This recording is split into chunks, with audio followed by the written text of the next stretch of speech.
Hey, we are live. So last week I was a few minutes early. This week I'm a few minutes late. Just trying to get everything with the kids situated and ready to go. All right, guys, welcome aboard. I am going to get my drink of choice ready here in my Cosi Talks beer glass mug while I wait for y'all to jump on board. Cheers to get the night started off right. Guys, if you're watching the replay, I'd love to hear about it. So put in the comment section replay. And also, if you are watching the replay and you have any questions, feel free to put your questions in there. I do go back and I look at all the comments just to make sure I didn't miss anything from the show and also to catch any of the replay questions. Hey, Timothy, glad you could join us this evening. I see quite a few of y'all jumping on board. Don't be shy. I'm expecting a couple new folks this evening, so I'm really excited. Always love having some new people on board. Hey, Kenny. Hey, William. And one of the reasons I like having the new folks on board is because they get to see what and hear what my viewers who have been with me for a while have to say. So I really appreciate that. Hey, Glenda, glad you could join us. And I am broadcasting to my YouTube channel as well, guys. Hey, I know you too, Mark S. All right, glad you can hear me. Hey, Jamar, how you doing, man? So, guys, I am broadcasting from my YouTube channel. I am trying to broadcast from my LinkedIn account as well, although I'm not sure if that's been working or not. Bonnie, hey, how you doing with your recovery? Oh, good. I hope you were able to really get some information from Dr. Tedeschi last week in our talk about targeted muscle reinnervation and RPNI. He's just a wealth of information when it comes to those two procedures, as he does them himself quite a bit. So, guys, if you missed last week's talk, I had orthopedic surgeon Dr. Leonard Tedeschi come on the show again. And we talked about targeted muscle reinnervation. We talked about RPNI. So it's these two procedures that are just really blowing things up in amputee surgical technique, and a lot of good promise with regards to managing neuromas and even potentially phantom pain. So if you missed last week's episode, guys, you'll definitely want to go back and check it out. Lots of great information. Like I said, Dr. Tedeschi is a wonderful physician and surgeon. Lots of good information there. So let's see what's going on here. We've got Grant. Hey there, with Salt Lake City with his usual Diet Dr. Pepper. Grant, I've got my Diet Coke right here. Cheers to you, buddy. Hey, happy hump day to you, Adam. Hi, Christine. Glad you could join us this evening. We've got a new gal on board, and you're watching me from the YouTube channel. Wonderful. We've got Doug. Oh, I am so glad you're with us again this evening, Doug. I've missed you. I haven't seen you in a while. Line, what's up, comadre? We got Matthew in the house, Salt Lake City as well. We got another Salt Lake Cityer there going on. What's up, Matthew? We've got Stephen. Hey, Stephen, I'm glad you could join us this evening. All right, doing better, Jamar? Okay, you're going to have to tell me a little bit more about that. Hey, Karen, how you doing? Haircut? No, Mark, this is just it's way too hot in Florida for a mom of four running around, so throw it up in a ponytail because it ain't doing anything else tonight. All right, what else we got? Karen's got her Diet Pepsi. Wafa! Oh, good to see you, Wafa. Yvette asks, what about real phantom pains from the stump? Yes. So, Yvette, if you haven't had the chance already, Bob, you need to cooperate because I'm not dealing with you tonight. So, Yvette, if you haven't had the chance to do so already, check out my YouTube channel. And guys, if any of you can help me out with this, that'd be awesome. If you can go to my YouTube channel, copy and paste the link about my 2-minute chat on phantom limb pain. So, Yvette, if you get the chance, go to my YouTube channel. It's also under Cosi Talks. I have a segment there on phantom limb pain, residual limb pain, and phantom limb sensation, where I talk about what are the differences and what are the different ways to manage it. So that what we talked about last week are two different surgical procedures that are being used to help manage neuromas specifically. And then if the neuromas are what's causing the phantom pain, then inadvertently, you're also going to help with that phantom pain. So yes, that definitely covers the real phantom pain coming from the residual limb. Hey, Carolyn, I'm glad you could join us this evening. Brett, what's going on? Got your Mountain Dew in Kansas. Happy Wednesday, Robin. I'm so glad you're here. I know you have long days on Wednesdays. Julie, oh my goodness, Julie, I haven't seen you in a while. I am so glad you're here. We got Sandra here from Gainesville, Florida. So guys, for those of you who are joining us for the first time, welcome. My name is Cosi Belloso. I'm a physical therapist, amputee specialist here in Tampa, Florida. Hot, sticky Tampa, Florida. And right now, my AC unit is out. So it's like super hot in this house right now. hence the ponytail. I've been a physical therapist now for over 18 years, guys, and my passion is working with the limb loss community. So I know I have a few new people jumping on board, so I'm just going to let you know how it works on the show. Basically, ask me your questions. I will give you some answers. And I love having an interactive show. I love it when people put their comments and, okay, Bob, you're done. You're done for tonight. You don't want to stay on board? That's fine. I'll bring out the other Bob. And this is my reluctant model, Bob. So, guys, I love interacting with you all. So please don't feel shy about putting your questions into the comments section. If I accidentally skip your question, I will get back to it. I promise. All right, guys, I have 2 pages worth of questions tonight. So I'm a happy camper. I love it when you guys send me your questions. I love it when you tag me in the support groups to help answer questions. So we're going to go ahead and get started. Debbie, you are not late. Ooh, you went to Kobe Steakhouse? Nice. Very nice. Well, you've earned it after your rehab stay, and you're drinking out of your Cool Kid mug. All right, guys, cheers to those of you who have a Cosi Talks mug or beer glass. Cheers to you for being cool kids. Karen asks, what is my opinion on a socketless socket? Okay. So this question's been coming up a lot lately, and I'm hoping sometime in 2022 next year to be able to bring more information about the different options that are available out there now with adjustable socket technology. So just as a quick overview, typically I'd say 90% of folks, and that's just a statistic I'm kind of making up, they get a traditional socket. So it's the traditional hard socket, and it can come in different shapes and sizes and different ways of suspension to keep it on the leg, right? Recently, in recent years, we've started to see the dawn of adjustable sockets, meaning there is something going on in the actual frame of the socket that is adjustable. And you don't have to use as many socks. And it's something that can be adjusted on the moment while it's actually on the limb. Some things, for example, like the Click Medical Revo socket, they use a boa dial. Limb Innovations also used a bow dial for once upon a time. Others have little cords around that help tighten it. Okay, so there's a lot of different things that are going on nowadays with adjustable socket, and we're starting to see more and more companies. So here are my thoughts, and this is basically, this goes for everything, guys. There's no one solution for every person, right? Not one thing that will work for every person. Okay. Number one, you need a skilled prosthetist. Okay, you need a prosthetist who has been trained in making that particular adjustable socket. Okay, this is where I see people run into problems. The people who are not happy with their adjustable sockets, when I kind of interview them a little bit and I trace it back, it usually has something to do with maybe that particular prosthetist was not as well trained with that particular adjustable socket. Doesn't mean that the prosthetist is not a good prosthetist. It just means that they weren't as familiar with that particular socket. The people that I see who are the happiest with their adjustable sockets, and we're talking game-changing happy, right, are the ones that had the prosthetist who took the extra course or took the extra training to learn about how to fit those particular sockets. And we do have a couple of those in town in Tampa, Florida right now. So I think it's something that if and this is a general umbrella recommendation, guys. Everybody is kind of unique in their needs. If you find that you are, a couple of years out of your amputation and you're still having these volume changes, you still haven't really plateaued and it's becoming a hassle and it's interfering with your function in your daily life, okay? Because you're having to constantly take your leg on and off constantly, not just maybe once during the day, but, a lot, then an adjustable socket might be something to have a conversation about just to see, because that is something that can be adjusted while it's on you. You don't have to go through the whole process of taking the entire leg off, putting more socks on, right? Some of these adjustable sockets can go up and down as much as 9 to 15 plies. So it's quite a bit. So I definitely think that there's a place for them in prosthetic world. And I think I've certainly seen several of my patients who've had adjustable sockets done by skillful prosthetists, and they're very happy. Okay, you have to ask yourself this question when you're looking at a new piece of technology, guys. You have to ask yourself, what is it in my life now that I cannot do? And what am I hoping that this particular device will do for me as a result? Okay.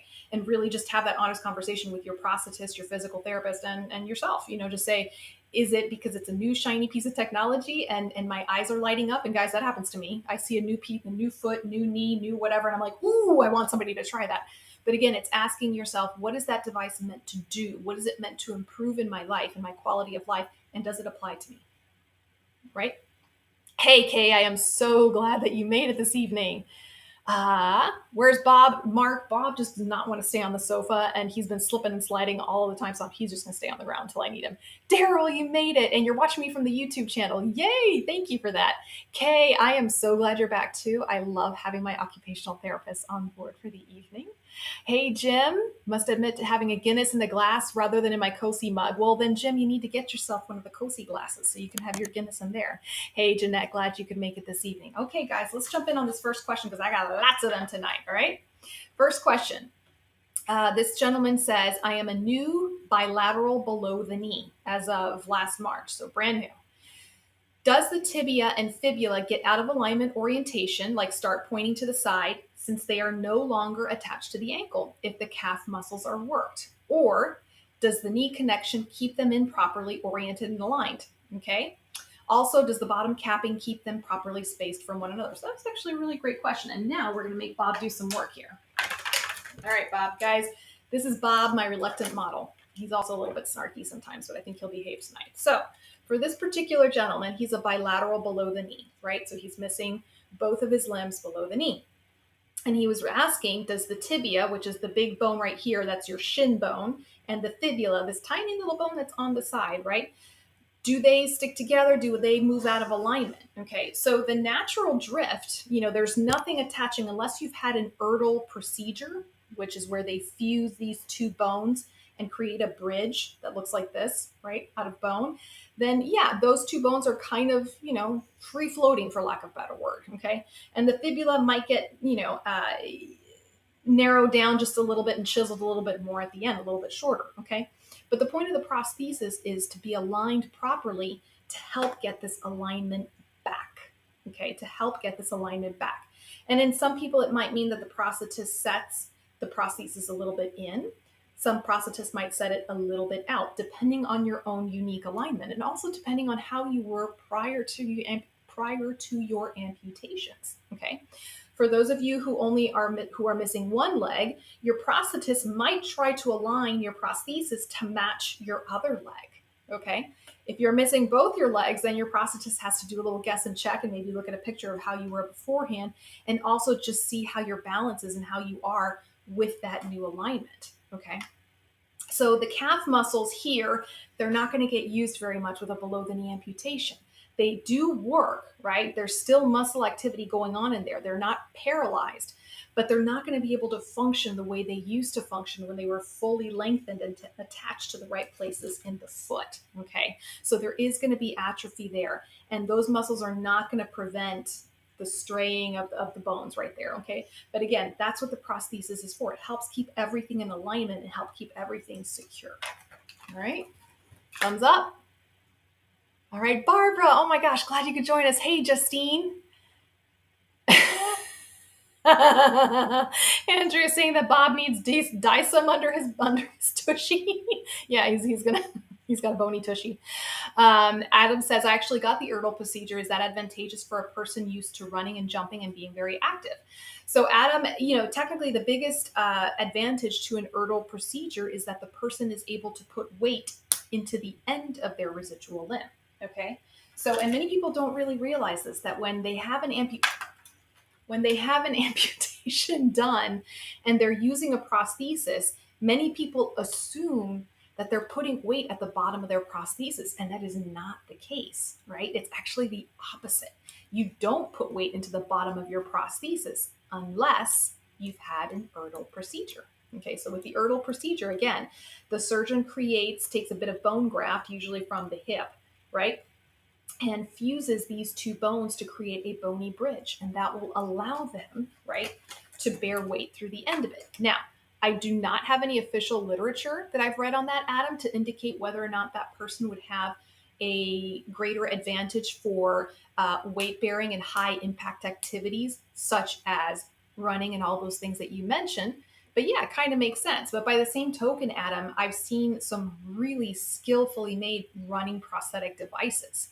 Okay, I mean, you guys have seen on my Instagram and in my YouTube videos, I have one gal in particular, man, she smokes me on a regular basis and twice on Sundays when it comes to running. And she does not have the Erdl procedure done. Okay, so a lot of it has to do with the skill of the prosthetist in making that socket and getting that alignment done correctly. Okay. And Adam, to me, I think that gives it a little bit more of the advantage. But I'd be curious to kind of look at the literature, Adam, just to see what it says. So, Adam, I'm gonna give you a homework assignment if that's okay. Can you send me an email and just ask me that question so that I can go look up that literature? I want you to do that for me, please, because if not, I'll forget. Hey, Daniel, glad you could join us this evening. Oh, Leanne with the California lovin'. Mm-hmm. Hey, Patrick, glad you could join us. Hey, Steve. Oh, Steven, you're back. How's that new house? All right, next question. This also came from the same gentleman who, with the bilateral below the knee. If I'm standing on my knees, practicing balance and walking, I'm going to have to retrain my brain after I get prosthetics due to the three factors you were talking about in the balance video. He was watching my balance video. It's on my YouTube channel, guys. Why do I keep falling? Okay, so sorry, I can't remember all of them. Hope you know what I'm referring to. So I know I have some of my bilateral folks listening in, and this is something that I really try to get through, especially for my bilateral below the knees amputees, about not walking on knees. And I know probably one of my buddies out there is rolling his eyes at me because I know he walks on his knees all the time. But guys, if you are a bilateral below the knee, and you are, just taking one or two steps on your knees just to get from point A to point B, not a big deal. But if you're trying to do actual training, if you're actually trying to kind of get yourself moving on your knees, that's really got a potential to cause a lot of chronic injury, chronic pain to these knees. Okay. And the biggest advantage that bilateral below the knee amputees have is their anatomical knees. Okay. So you got to protect those knees. And the same goes for my unilateral below the knee amputees. That anatomical knee of yours, man, that is worth its weight in gold. Okay. So protecting it by not kneeling on it or walking on it all the time definitely is going to help you in the long run with. Okay, hang on. Thank you, Robin, for doing that. Okay, so walking on the knees as an attempt to train your balance, it's really not going to help you, okay? Because eventually you got to put those full legs on. Now, the exception to this, guys, is when we have our bilateral above the knees, right?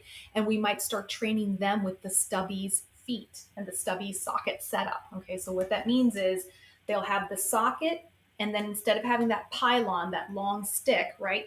They'll just have a foot attached right to the end of it. And the reason we do that for our above the knee, bilateral above the knees, is because of the fact that they're working with a center of gravity that's going to be much lower to begin with. So they do need to build that balance, that core strength, and also their endurance so that when they get put onto the full legs, they have some of that built up already. But we don't do that for our bilateral below the knees. Okay. At least I've never seen it done.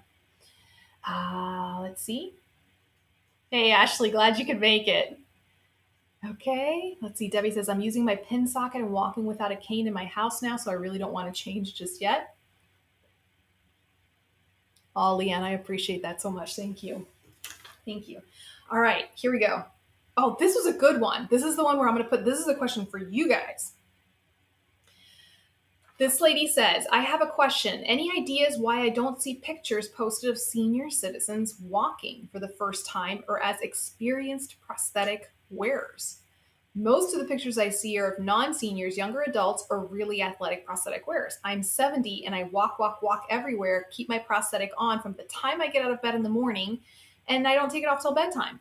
And I'm just wondering if we can reach out to the community and just kind of see about changing. What's the consensus on this topic?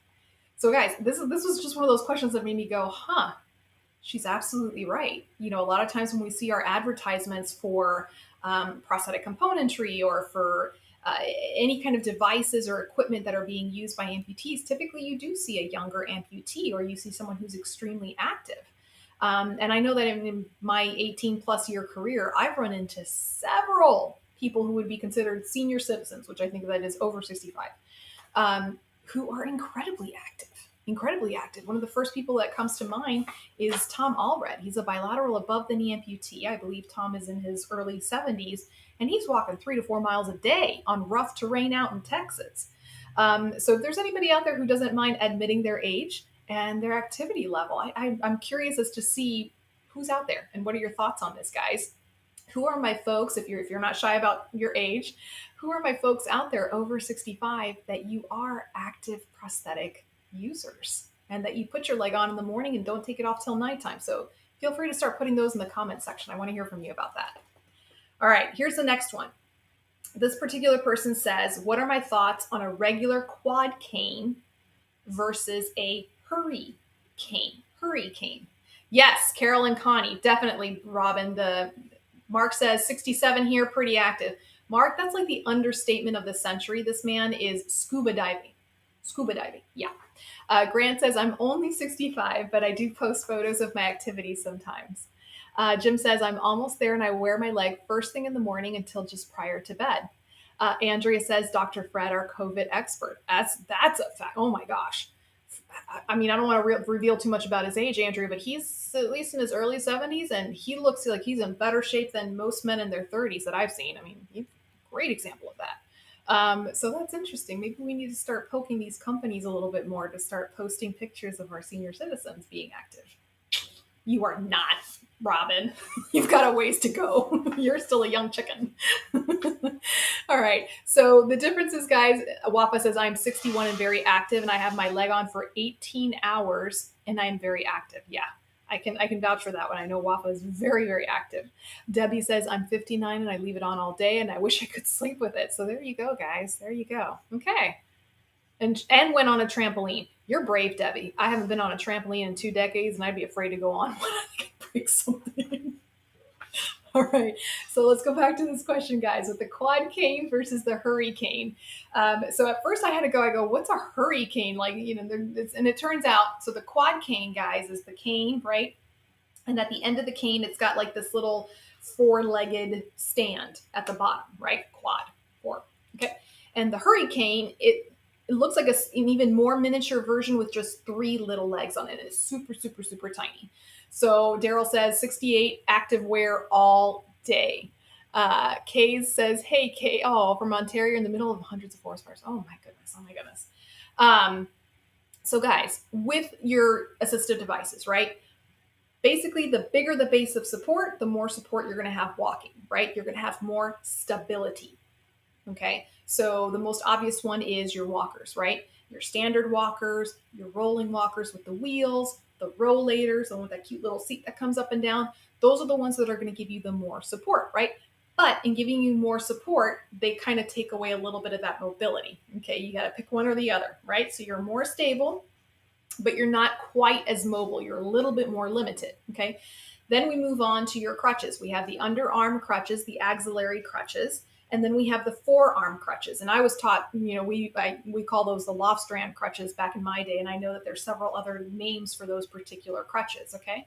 So again, the crutches give you more mobility than a walker, right? Because you can move a little bit more freely, but it gives you less stability, right? So you have to be a little bit stronger with your balance and your coordination to be able to use those type of crutches. Moving on down the line, then we get into the world of canes. And boy, has that exploded since I left PT school. It used to be there were only 2 types of canes, a quad cane and a straight cane. And now we've got hurricanes and we've got Miami canes and candy canes and all that kind of fun stuff, right? So the most common one is your single cane, and it looks like that. It looks like a candy cane, right? And it just has one tip at the bottom. Then you have the quad cane, and those come in larger bases where they're bigger, and then smaller based quad canes. And then you have things with the hurricanes. So basically it's the same concept. The bigger the base of support, right, the more stability you will have with that cane, right? So your quad cane, which is bigger at the base, is going to give you more stability with its 4 little legs than the straight cane, which only has 1 leg, right? And so I would imagine that the hurricane, which is a little smaller than the quad cane, is going to give you a little bit less stability, okay? So when I'm working with a patient, guys, and I'm trying to figure out what is it that I can give them to get them moving, I always, number one, it's the safety. Whatever's going to keep them the most stable, okay, within their strength, within their range of motion capabilities, within their balance abilities. I want the stability first because then that's going to encourage them to move more, right? Think about it. If you're afraid of falling, you're not going to be as courageous and active and moving around and as an adventurous, right? So sometimes that might mean keeping my patient on a walker, something that has more stability on it. Okay. And then next I look at mobility and then I progress the patient hopefully as they get better, right? All right, hang on. These comments are flying in. Hey, Chuck, glad you could make it. Woo, Karen says jump roping and swimming. Awesome, Karen. Running on Cuban time. Glad to see you, compadre, man. Glad to see you. Yes, and Jim says there's also canes with tips for ice and snow. There's like I said, a plethora of devices. A lot of people now are using walking sticks, hiking sticks to get around. Um, Debbie says, I did the balance exercises that you showed. I walk without a cane in my house because it's faster to get around and I'm so impatient. And guys, that happens. You know, a lot of times as a therapist, obviously I want to see my patients as independent as possible. And that's like my gung ho, you know, got to get my patients as strong as possible so I can get them moving around with as little as possible. But then you got to look at life, right? For some folks, especially if they're not quite as mobile, if they have other things going on with their medical history, if they are a bilateral, for example, or they haven't had a lot of conditioning in the previous years, right? They might need that assistive device to help them get through their day. But if that's what gets them through their day, then game on, do it. Okay. And then always continuing to work on it. So Debbie, hats off to you, continue doing those balance exercises so that you can keep improving. And then, yes, if you notice that for the moment, you're more efficient walking around your house with the cane because you could just get things done a little bit faster, use the cane. And then hopefully with time, that balance will improve enough or one day you are going to let that cane go. Okay. It does take time, guys. It does take time. All right. David says, geared towards young adults. I walk, and exercise. I keep my leg on, ready to roll. Sometimes I think the insurance companies and others want to roll us into the corner and forget about us. No, not with the physical therapist. Let me tell you what. All right, guys. Let's go on to this next one.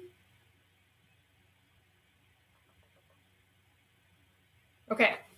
This particular gentleman, and this is another one I want to hear from you guys in terms of your hacks. This person says, I lived in flip-flops for the majority of my life. The physios have suggested I steer clear since my amputation as a knee disarticulation. Any thoughts for above the knees, or have any above the knees had success wearing flip-flops or sliders? And this is a big question I get here in Florida because we are in flip-flop season all year long. Flip-flop, thong, sliders. There's a bunch of different names for those really nice little shoes. So guys, here's the recommendation, the PT recommendation. When you're first learning to use your prosthesis, stick to sneakers, and particularly stick to the same sneakers so that you can keep your alignment stable throughout your training process, because your brain needs to relearn the alignment and the balance and the coordination. Okay. Once you are done, once your physical therapist has discharged you and said that you are independent and safe with your prosthetic device and able to move around the community, then I would encourage you to go out and experiment. Ladies, I know there's so many of us that love wearing our heels and love wearing the flats and boots and different things. Go ahead and start experimenting with those once you've been through the physical therapy regimen and are independent with your prosthesis. When it comes to flip-flops, you got to get a little bit creative. I think my favorite hack is to put Velcro on the bottom of the foot and on, just put a piece of Velcro here and have it Velcro to the flip-flop, to the thong. Many of these, even this old wooden satch foot has the little split in the toe so that you could theoretically put a thong flip-flop through there. Okay. And again, when you're doing these type of things, when you're changing your footwear, guys, be careful, use your common sense. Don't just put on your shoe and go running out your door. If it's a new shoe that you haven't used before, test it out to see, has your alignment changed? Because your flip-flops and your thong sandals are going to be a much lower height compared to a sneaker, right? So is that something that you need an adjustable foot for? Is that something that your prosthetist can teach you how to tweak it just a little bit, just so you know how to do it on a daily basis? Okay. So Velcro is my particular favorite. I've also seen, and I should have brought a sandal here today, and I apologize. That should have been an easy one for me to demonstrate, right? The other part that I see some people use is they take a strap and they just simply put a strap from here around the back. Okay, and you can take it, you can either create the strap yourself by going to good old Joanne fabric store or taking it to a cobbler where they can really put a nice leather strap behind there to keep that sandal on your foot. Okay, so let's just see what you guys have to say. Mhm. Debbie says, I never actually wore sneakers until amputation. Um, Jim says, not flip flops, but I did wear Sperry's. Julie says, yep, Velcro works great. Barbara wears her Crocs. Okay. Yeah, good old Velcro, right? Um, Karen says, never use dollar store flip flops with Velcro. Okay, that sounds like there's a story behind that one. Yes, Jim. Jim says the biggest issue is the heel height. And again, guys, this is something that you have to be careful when you're trying these different shoes. Ladies, especially when you're trying to wear the heels. There are several feet out there on the market that have that adjustable heel, and learning how to do it. That's the other thing, guys. Make sure that if you have one of these adjustable feet that you can adjust the heel height, that your prosthetist teaches you how to do that. Because it does change your alignment and it does change how you're going to stand, and you have to be able to adjust to that. Kay says, I have these little loops that attach to the flip flop post and to my prosthetic toe. I can't think of the name. Kay, I would love to see a picture of that because I'm having a hard time picturing. I want to see a picture of that. And I know as an OT, you're going to have some great hacks about this. Yes, Patty, different shoes definitely change the scenario. All right, moving along. I guess that's some good questions tonight. Woo! I always love this particular question because it's one that needs to be done a lot.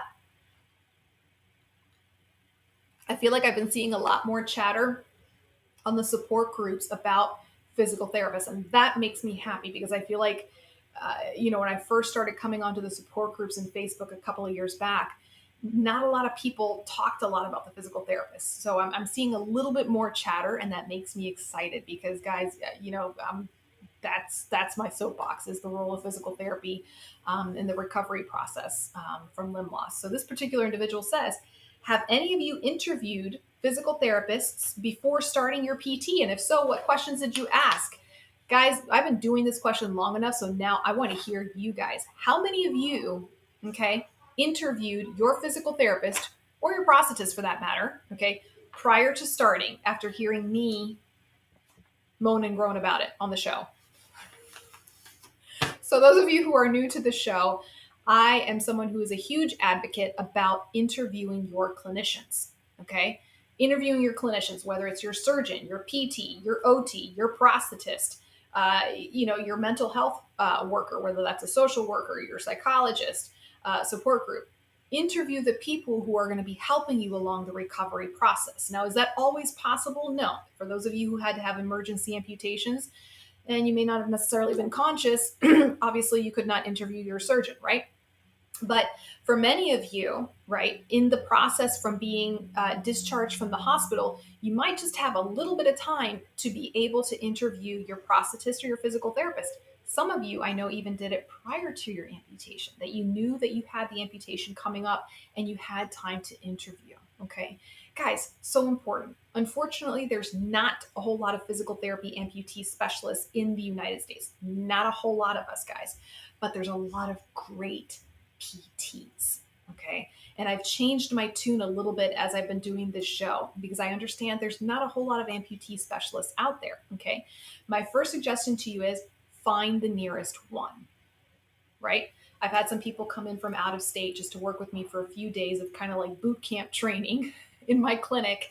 And then they take what I give them and they take that back to their physical therapist at their home and we work together and we communicate that way. Okay.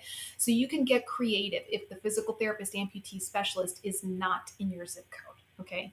If travel is not possible for you, if you are not able to travel outside of your zip code, okay, look for physical therapists that are willing to help you. And I know that sounds kind of like, well, duh, that sounds like the obvious. But seriously, guys, I've had physical therapists call me, okay, because they watched the show or because they had an amputee patient walk into their clinic and they've never treated an amputee call me to ask me how they can help their patients. And they had wonderful outcomes. Why? Because as physical therapists, our bread and butter is learning the gait cycle. I just took an amazing 15-hour course that dissected the gait cycle. Okay.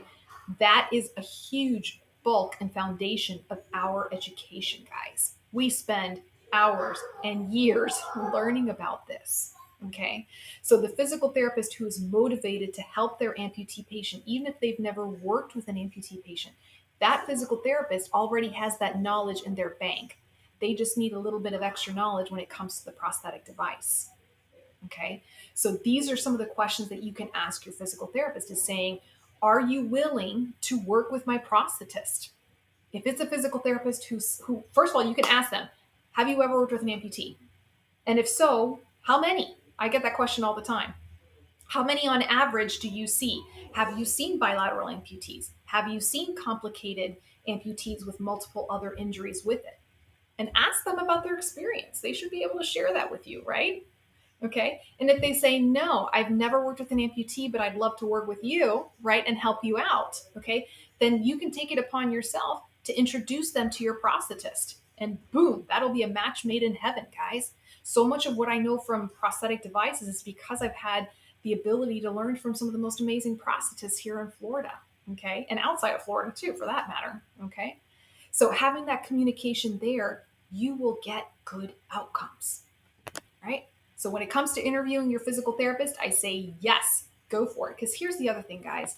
The physical therapist who's willing to take a few minutes out of their day to answer just a couple of these questions for you, that's the therapist who's going to be returning your phone calls. And that's the therapist who's going to be doing their homework to try to help you out. Something to think about. All right.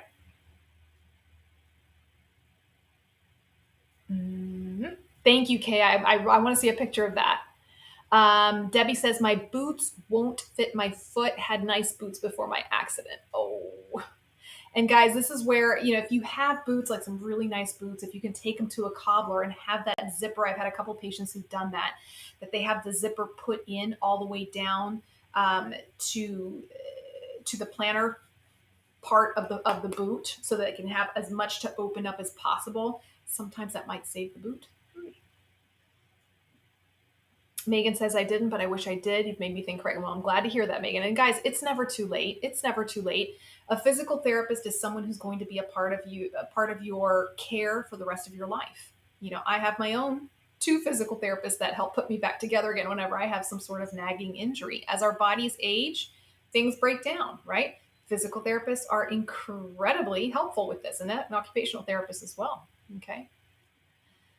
Jim says, I did ask, but found answer was really subjective on the part of the therapist. Would ask therapist is experienced with gait amputee gait training or gait training in general, Jim. Again, in terms of my colleagues, some of my colleagues who are just brilliant with gait training are physical therapists who work a lot with stroke patients and traumatic brain injury patients. Talk about complicated gait cycles, pathological gait cycles. Someone who's had stroke injury, someone who's had a traumatic brain injury.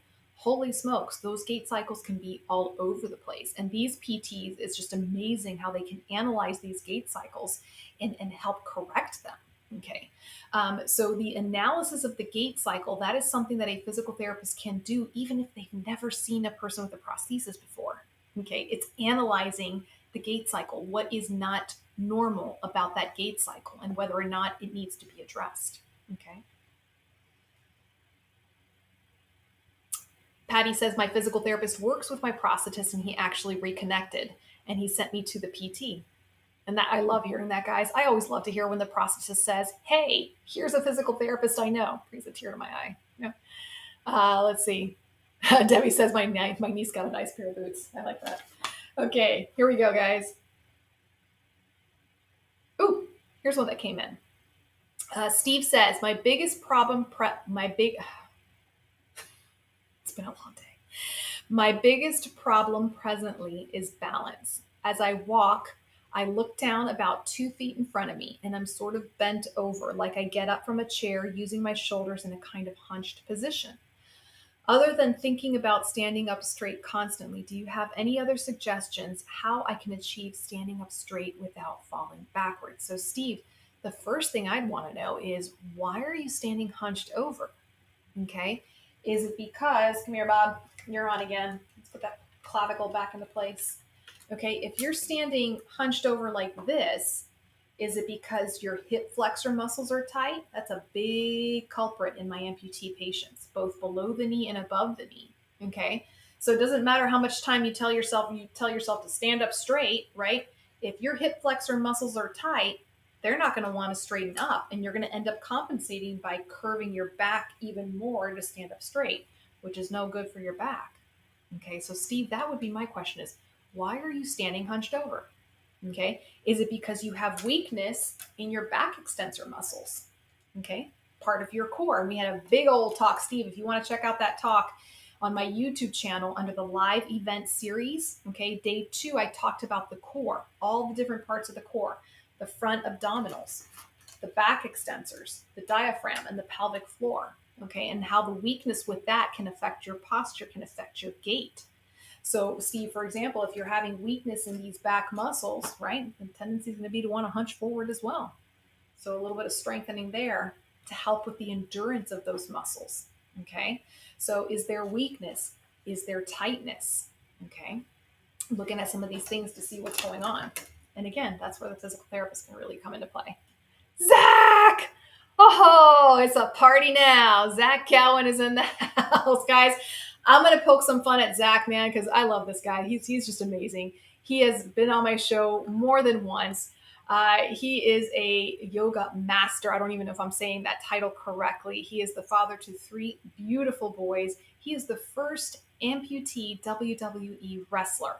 Drop mic with that one, guys. If you haven't already done so, go check out Zach's Instagram page. He's got some amazing things getting back into the world of wrestling, and it is just so cool to see those videos. Zach, I'm so glad you could join us.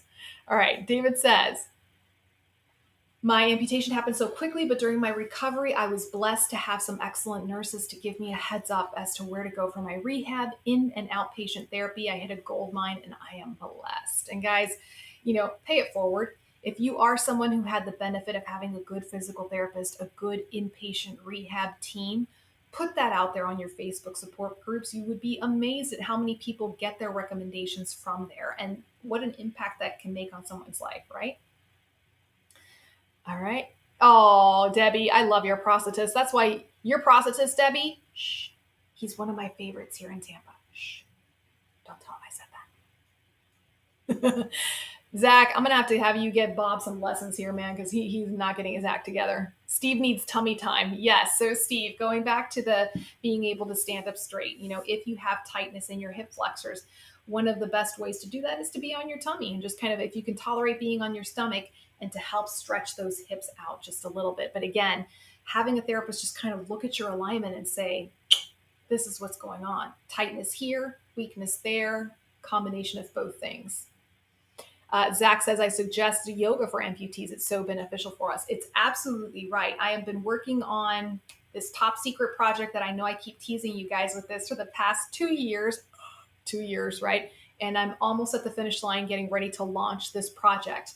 But during the time I'm working on this project, I had a chance to work with several amazing amputee models. And the model that did the best, she practices yoga every morning. And her core, no matter what I threw at her, she handled it like a boss. The amount of core strength that she has from practicing yoga is just amazing, amazing. And it's really that deep core strength, not the superficial. They really train that transverse abdominis and teaching people how to breathe properly, to activate their diaphragm, to activate the entire core to work together. Can't say enough things. I don't do yoga myself. I need to start. After watching her being able to do all these exercises, I need to start. Debbie says, I couldn't stand using my walker because I would be hunched over. And guys, that is one of kind of the cons of using a walker, is that you change your center of mass, where your center of gravity is placed, it gets pitched forward. Okay. And there's nothing you can do about that. In order to use a walker, you got to put two hands on it, right? And you got to lean forward in order to be able to use it properly. Okay. So in those beginning stages, when you're recovering from limb loss and you're just trying to get yourself moving, which is what you need to do, right? You got to use the walker, and it can create some of those bad habits. But like we mentioned on the balance show that I did in the summertime, and it's on my YouTube channel, okay, these habits can be reversed. Okay. And again, that is one of those things that we do as physical therapists is reteaching the brain how to regain the normal center of gravity, the normal center of mass, and bringing it back towards the body in order to be able to release that walker. Okay. How many of you have had that problem that when you're going from the walker to the cane or from cane to nothing, that you're just like, why am I having so much trouble with this? Why am I struggling with this? Right? It's because your brain relearned that new habit. It relearned to be forward and change those points of gravity and support. Right? So now got to relearn the old habits again. Hey, Harsh, glad you could join us. Julie says, trust your prosthetic. It won't let you down. Watching the ground 2 feet in front of you might also mean you're just afraid to trust it. And there is a process to that, guys. And those of you who have heard my proprioception talk will understand. For your body to relearn proprioception, meaning your ability to know where your body is in space, you got to feed your brain. You got to train your brain again. And sometimes that does mean in the beginning stages, looking down so that your brain can relearn where your foot is, right? And then as you improve those skills, to start to look up again and go on autopilot. Debbie says, I want to do yoga, but not sure if I'm capable of doing it yet. Zach, I need to just have you back on the show so we can do a yoga show. Can we do that, Zach? We need to do that. Zach, are you still there? Throw something in the comment section for me, man. We need to do a yoga show. Kay says, even chair yoga, sitting down in the chair really helps, and they can adapt the practice to what you can do. Yes, Jeffrey says, I need a core strength yoga. All right, guys, you see it right there? Zach says he's in. So I've got Zach on board. So now we've got it in writing. There's witnesses here. Harsh says that he can also demo. That'd be awesome, guys. I tried doing yoga once. It was not a pretty sight. And that's something I want to work on myself, but also, as a good example to my patients and to my viewers, great thing to try out. Harsh, I am not going to even try to pronounce that because I will butcher it, but that kind of yoga. All right, guys, here we go. Let me see. There's one more question. Ooh, here's one.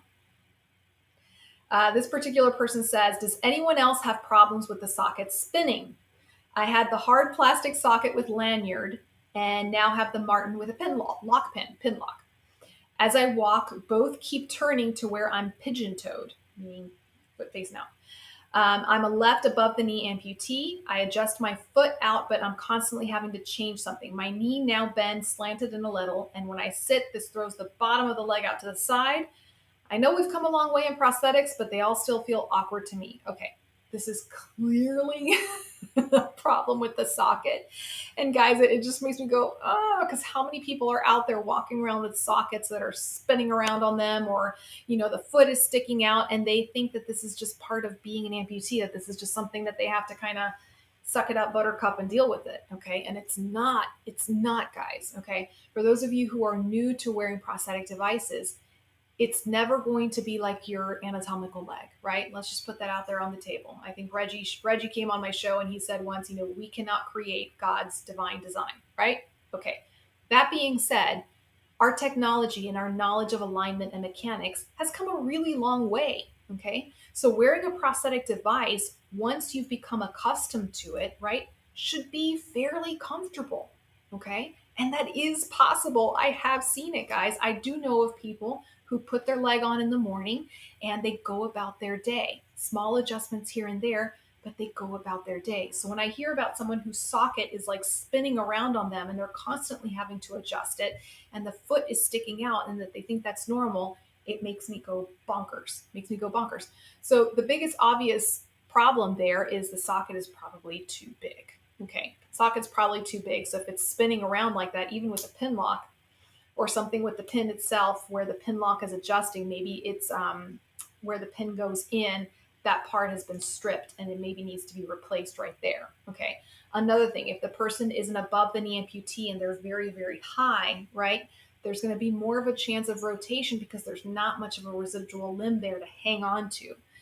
So sometimes the prosthetist might put on a simple belt that goes around the waist, and that will help with rotation. We see that a lot with our above the knee amputees who go running. They'll wear that belt to help control with that rotation. Okay. But yes, guys, the foot being set out to the side like that, those kind of issues, you need to go back to your prosthetist because that means the alignment is off. Something has changed about how you're wearing it that is causing this alignment to be off. Zach says, I've taught yoga to. Zach, can you throw up a website, put out some sort of like either your Facebook page or put something in that comment section so people can look you up and see the amazing things that you do with yoga? Just put something out there, like plug away, dude. Justine says, I'm pumped for a yoga show for amputees. Looks like that's what we're going to be doing.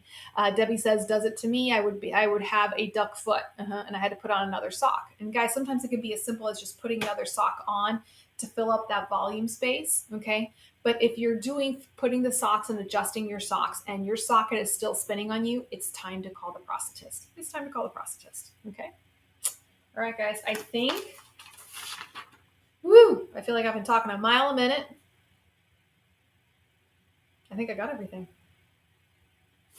I did all my questions and I got myself a yoga master for one of my shows coming up. Zach, we're going to have to chit chat real soon. All right, guys, I'm going to be wrapping things up. Next week, I am actually going to Michigan on vacation with my family. I'm going to try to do a show if I can get good reception where I will be at. So just keep checking back to my Facebook and Instagram pages to see if I'm going to do the show next week or not. In the meantime, guys, if I missed your question, please don't be shy. Send it to me. You can send it to me on my email, through my website, through Facebook, through Instagram. It's not hard to find me. It's all under Cosi Talks. And if you have a minute, guys, please share out this video. Facebook likes to see other folks sharing the videos because it helps get the word out there. And also consider, I'm putting all my plugs in right now. Consider going to my YouTube channel and subscribing to my YouTube channel. And you can also find me on Instagram. Go follow me on Instagram. I need some more followers. Yes? All right. Okay, guys. As always, thank you for letting me be a part of your lives this evening. I will hopefully see you next week. Same bat time, same bat channel. God bless.